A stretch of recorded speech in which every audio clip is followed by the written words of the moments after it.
নমস্কার বন্ধুরা, আজকে আমি আরেকটা নতুন রেসিপি নিয়ে হাজির হয়েছি। আজকে করছি আমি এগ গ্রিন মটর পনির। তাতে লাগছে আমি এই যে 3টে ডিম নিয়ে নিয়েছি, এখানে মটর নিয়েছি, কাঁচা মটর, এটাকে একটু নুন দিয়ে, হালকা নুন দিয়ে ভাপিয়ে নিয়েছি। এখানে পনিরটাকে সামান্য একটু নুন দিয়ে সাদা তেলে ভেজেছি।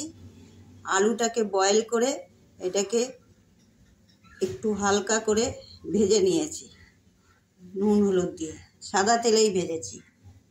এখানে আমার পেঁয়াজ কুচো লাগবে, একটু আলু সিদ্ধ এমনি রেখেছি, একটু গরম মশলা গুঁড়ো,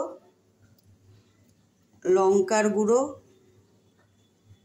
জিরের গুঁড়ো, ধনের গুঁড়ো, ব্যালেন্সের জন্য চিনি, নুন, হলুদ গুঁড়ো আর গোটা গরম মশলা। আর এখানে একটা পেঁয়াজ, একটা টমেটো, একটু আদা, একটা রসুন একসাথে বেটে নিয়েছি। আমি এটা সাদা তেলেই রান্না করব। তেল গরম হয়ে গেছে, এর মধ্যে আমি গরম মশলাটা ফোড়ন দিয়ে দিলাম। 3টে এলাচ আছে, একটু লবঙ্গ আছে আর দারচিনি আছে, ফাটিয়ে নিয়েছি এলাচটাকে। এটা একটু হয়ে গেছে, এর মধ্যে পেঁয়াজ কুচিটা দিয়ে দিই।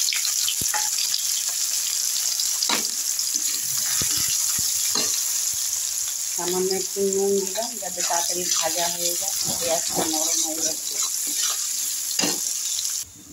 দেখুন পেঁয়াজগুলো ভাজা হয়ে গেছে।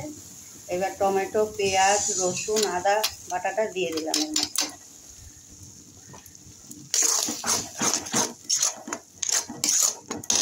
আমি এর মধ্যে একে একে সব মশলা দিয়ে দেব। হলুদ গুঁড়ো, লঙ্কার গুঁড়ো,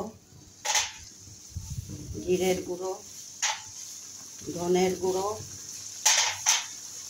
সামান্য একটু নুন, একটু মিষ্টি দিয়ে এবার এটাকে একটু কষাবো। এই দেখুন মশলা থেকে তেল ছেড়ে গেছে। হ্যাঁ, ওই যে আমি 2টো আলু ম্যাশ করে রেখেছিলাম, সেই আলুগুলো দিয়ে দিলাম। আলুগুলো দিয়ে দিলাম। এই দেখুন আলুগুলো এর মধ্যে দিয়ে দিয়েছি, সেদ্ধ আলুগুলো ম্যাশ করে একটু। এর মধ্যে এখন আমি যে 3টে ডিম করেছিলাম, 3টে ডিম ঝুড়িটা দিয়ে দিলাম। এর মধ্যে একটু নুন দিয়ে এটাকে ঝুড়ি করে দিয়েছি। মটরশুঁটিটা দিয়ে দিলাম।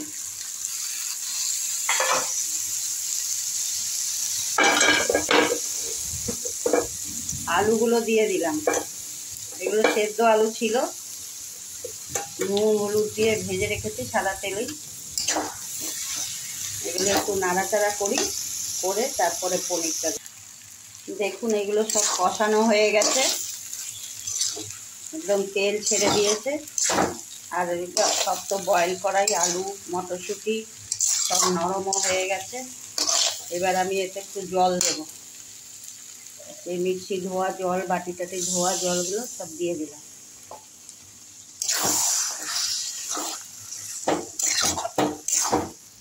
আর একটু জল লাগবে।